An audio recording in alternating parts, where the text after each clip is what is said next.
प्रिय विद्यार्थियों, शिक्षक साथियों, सादर नमस्कार। कक्षा 10वीं सामाजिक विज्ञान विषय के महत्वपूर्ण प्रश्नों की चर्चा करते हुए हम प्रश्न क्रमांक 100 पर आ गए हैं। इस प्रश्न का कुछ भाग मैंने पिछले वीडियो में बता दिया था, परंतु मैं इसे फिर से शुरू करना चाहूंगा। तृतीय क्षेत्र से आप क्या समझते हैं? यह वर्ष 2023 की परीक्षा में आ चुका है। तो आर्थिक गतिविधियों की यह तीसरी कोटि है, तीसरी श्रेणी है, जो तृतीय क्षेत्र के अंतर्गत आती है। ये गतिविधियां प्राथमिक और द्वितीय क्षेत्र के विकास में मदद करती हैं। ये गतिविधियां स्वतः वस्तुओं को उत्पादन नहीं करती, मतलब इस तृतीय क्षेत्र में वस्तुओं का उत्पादन नहीं होता, बल्कि उत्पादन प्रक्रिया में सहयोग या मदद करती हैं। जैसे प्राथमिक और द्वितीय क्षेत्र द्वारा जो वस्तुएं उत्पादित होती हैं, उन्हें थोक और खुदरा विक्रेताओं को बेचने के लिए ट्रकों की या ट्रेनों द्वारा परिवहन करने की जरूरत पड़ती है। कभी कभी वस्तुओं को गोदामों में भंडारित करने की आवश्यकता होती है। हमें उत्पादन और व्यापार में सहूलियत के लिए टेलीफोन पर दूसरों से वार्तालाप करने, पत्राचार, संवाद या बैंकों से कर्ज लेने की आवश्यकता होती है। परिवहन, भंडारण, संचार, बैंक सेवाएं और व्यापार तृतीयक गतिविधियों के कुछ उदाहरण हैं। चूंकि ये गतिविधियां वस्तुओं की बजाय सेवाओं का सृजन करती हैं, इसलिए तृतीय क्षेत्र को सेवा क्षेत्रक भी कहा जाता है। सेवा क्षेत्रक में कुछ ऐसी अपरिहार्य सेवाएं हुई हैं जो प्रत्यक्ष रूप से वस्तुओं के उत्पादन में सहायता नहीं करती, जैसे हमें शिक्षकों, डॉक्टरों, धोबी, नाई, मोची और वकील जैसे व्यक्तिगत सेवाएं उपलब्ध कराने वाले और प्रशासनिक और लेखाकरण कार्य करने वाले लोगों की आवश्यकता होती है। वर्तमान समय में सूचना प्रौद्योगिकी पर आधारित कुछ नवीन सेवाएं जैसे internet cafe, ATM booth, call centre, software company इत्यादि भी महत्वपूर्ण हो गई हैं। तो ये प्रश्न आपका तृतीय क्षेत्र के बारे में है, तो पूरा अच्छे से आप इसको समझ लीजिए, एक बार इसको देख लीजिए। ये तृतीय क्षेत्र के बारे में संपूर्ण जानकारी आपको उपलब्ध करा रहा है। अगला प्रश्न बताने के पहले मैं आपको थोड़ी सी बात बताना चाहूंगा कि यदि आपने महत्वपूर्ण श्रृंखला के और वीडियो नहीं देखे हैं तो उन वीडियो को भी देख लीजिए, क्योंकि परीक्षा का समय बिल्कुल नजदीक है और आपके लिए यह जो प्रश्न है यह काफी मददगार साबित हो सकते हैं। चलिए अगले प्रश्न को शुरू करेंगे।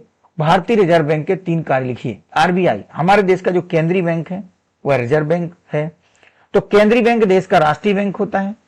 यह बैंक अन्य बैंकों से भिन्न होता है, अलग होता है। यह देश का केंद्रीय बैंक है। हमारे देश का केंद्रीय बैंक कौन सा है? रिजर्व बैंक है, यानी भारतीय रिजर्व बैंक। इसके कार्य बताना है। तो सबसे महत्वपूर्ण कार्य, आपने नोट तो देखे ही होंगे। आपके नोट में कौन सी बैंक बनाती है, कौन सी बैंक का उसमें नाम लिखा है? भारतीय रिजर्व बैंक का ही नाम लिखा है।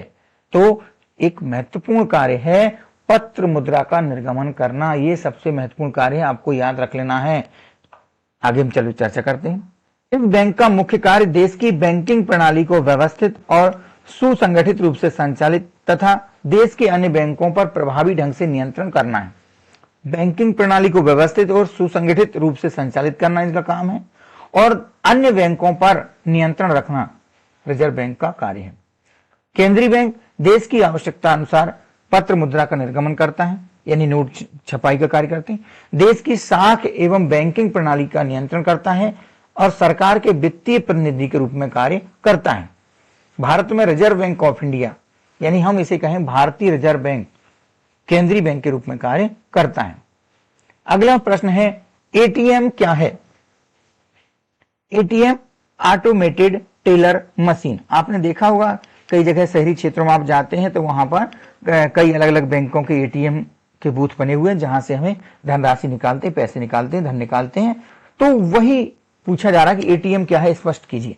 तो एटीएम से एक ऐसी व्यवस्था है जिससे कभी भी पैसे निकाले जा सकते हैं। आप पैसे लिख सकते हैं, रुपये लिख सकते हैं, रुपये निकाले जा सकते हैं। इसका कार्ड प्लास्टिक का बना होता है। आप लोगों ने देखा भी होगा, आपके माता पिता, भाई के पास ऐसा कार्ड होगा। इसका कार्ड प्लास्टिक का बना होता है। इसमें धातु की एक चिप लगी रहती है जिस पर बैंक अकाउंट यानी बैंक खाते से संबंधित सभी विवरण दर्ज रहते हैं। एटीएम से एक दिन में एक निश्चित धनराशि ही निकाली जा सकती है। यह धनराशि अलग अलग बैंकों में के एटीएम कार्ड के लिए अलग अलग हो सकती है। किसी बैंक के माध्यम से हम 20,000 रुपए एक दिन में निकासी कर पाते हैं, किसी बैंक में और ज्यादा भी निकाल सकते हैं। वास्तविकता यह है कि एटीएम कार्ड ने या एटीएम ने बैंकिंग कार्य को बहुत सरल और सुविधाजनक बना दिया। तो जो प्लास्टिक का जो कार्ड है वही एटीएम कहलाता है, और ये एक ऐसी मशीन में लगता है जाकर जिसका नाम है एटीएम यानी कि ऑटोमेटेड टेलर मशीन, जिसमें कि आप अपनी जो पासवर्ड डाल के कार्ड को लगा करके जितनी धनराशि आपको निकालना जो आपके खाते में है उसमें से आप निकाल सकते हैं। प्रश्न 103, औपचारिक क्षेत्रक और अनौपचारिक क्षेत्रक के ऋणों के बीच प्रमुख अंतर का उल्लेख कीजिए। हमें ऋण के औपचारिक क्षेत्र और अनौपचारिक क्षेत्र के बीच अंतर बताना है। तो औपचारिक क्षेत्रक और अनौपचारिक क्षेत्रक के ऋणों के बीच प्रमुख अंतरों का उल्लेख देखें। ये भारतीय रिजर्व बैंक की निगरानी में कार्य करते हैं। कौन? औपचारिक ऋण क्षेत्र ऋण के स्रोत हैं, वह भारतीय रिजर्व बैंक की निगरानी में कार्य करते हैं, और ब्याज की दर अपेक्षाकृत इनकी कम होती है। जैसे आप किसी बैंक से, सहकारी समिति जो सोसाइटी उससे आप जो धन लेते हैं वह औपचारिक ऋण के स्रोत हैं। जबकि अनौपचारिक ऋण उधारदाता में साहूकार, व्यापारी, मालिक, रिश्तेदार, दोस्त इत्यादि आते हैं, और अनौपचारिक क्षेत्रक में ऋणदाताओं की गतिविधियों की देखरेख करने वाली कोई संस्था नहीं है, और इनकी ब्याज दर अपेक्षाकृत कैसी होती है? अधिक होती है। ये ब्याज ज्यादा वसूलते हैं। प्रश्न 104, बहुराष्ट्रीय कंपनियां कहां स्थापित की जाती हैं? मल्टीनेशनल कंपनी कहां लगाई जाती हैं वो बताना है।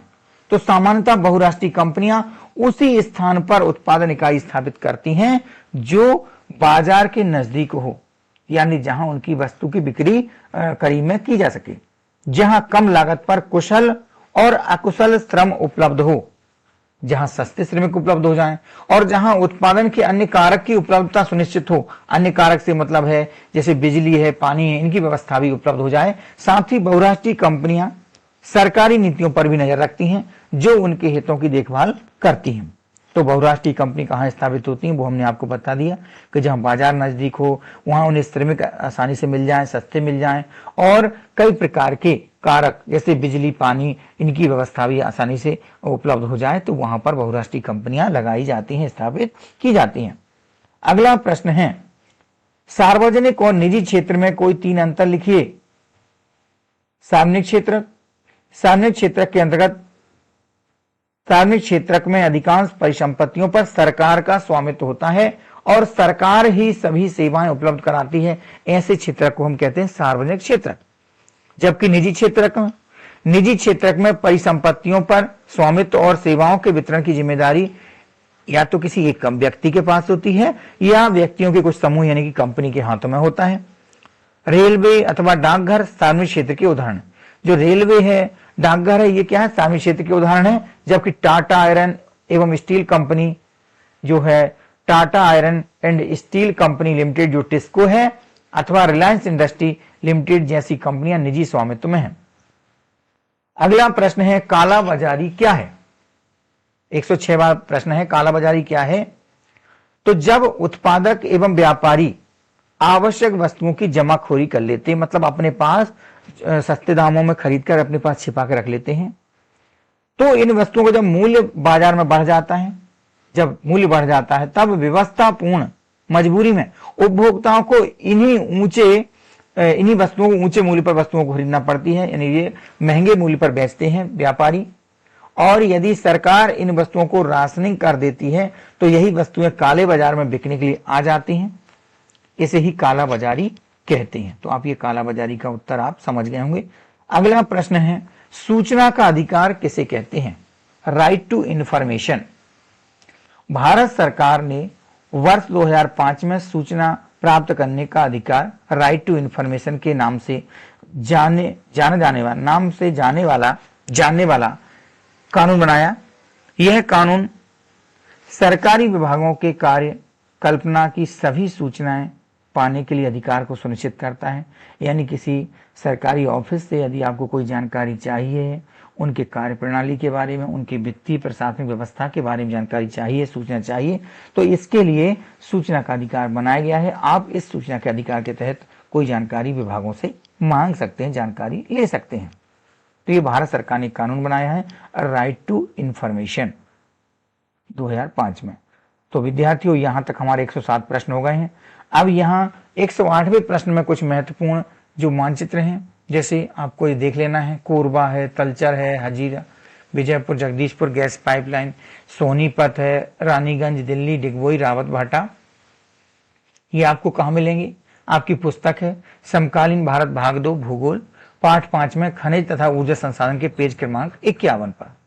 कुछ और हैं जिसमें मुंबई हाई, काकरापारा, सतपुड़ा, इन्नौर, लक्षद्वीप, विजयपुर, ये आपकी पुस्तक में पेज क्रमांक 53 पे है। तो मानचित्र में इतने मानचित्र से तो काम नहीं बन सकता, कुछ और करना पड़ेंगे। तो मैं आपको एक सुझाव दूंगा कि आप मानचित्र में और अच्छे से और अच्छी तैयारी कर लीजिए और समझ लीजिए। यदि मानचित्र भरने में कोई दिक्कत है, कुछ समझने में दिक्कत है, तो मैंने मानचित्र संबंधी एक वीडियो अपने ही इस चैनल पर अपलोड की है, अपना इकोनॉमिक्स चैनल पर। आप उन वीडियो को देख सकते हैं। मानचित्र से संबंधित जानकारी आपको मिल जाएगी कि मानचित्र को कैसे भरें। तो विद्यार्थियों, मैंने आपको ये मेरा 5वां वीडियो है जिसमें मैंने महत्वपूर्ण प्रश्नों की चर्चा की। बाकी 4 वीडियो लगभग 30-30 मिनट के हैं और ये वीडियो लगभग 12 से 15 मिनट का वीडियो है। इस वीडियो में और उन वीडियो में सभी को मिलाकर के लगभग ये मान के चलिए आप कि जैसे 4 वीडियो में आपने 2 घंटे का समय व्यतीत किया, नहीं लगभग 2.25 घंटे का समय आपको खर्च करना है और इस समय में आपको महत्वपूर्ण प्रश्नों की तैयारी एक बार हो जाएगी। तो परीक्षा में जाने से पहले इन वीडियो को आप देख लीजिए, आपको परीक्षा में निश्चित ही अच्छे अंक आपके प्राप्त होंगे। साथ ही साथ कुछ सुझाव ये हैं कि यदि आपको बिल्कुल सेम हूबहू प्रश्न अगर इस परीक्षा में नहीं भी पूछा गया और उससे संबंधित प्रश्न पूछा है और आपको उसका उत्तर लगभग याद है, तो आप उसके जो आपको याद है, जो आपकी समझ है, उसके हिसाब से आप अपने उत्तर को लिख सकते हैं। आपने इस वीडियो को देखा और अपनी परीक्षा की तैयारी के लिए कुछ अगर आप लाभान्वित हुए हों, आपको अच्छा लगा हो, तो वीडियो को लाइक कर सकते हैं। कमेंट में भी लिख सकते हैं कि आपको मेरे द्वारा बनाए गए इन 5 वीडियो से कोई लाभ मिला क्या। प्रश्न पत्र होने के बाद आप कुछ जानकारी कमेंट करके जरूर बताएं। मिलते हैं किसी दूसरे वीडियो में, तब तक के लिए नमस्कार, बहुत बहुत धन्यवाद।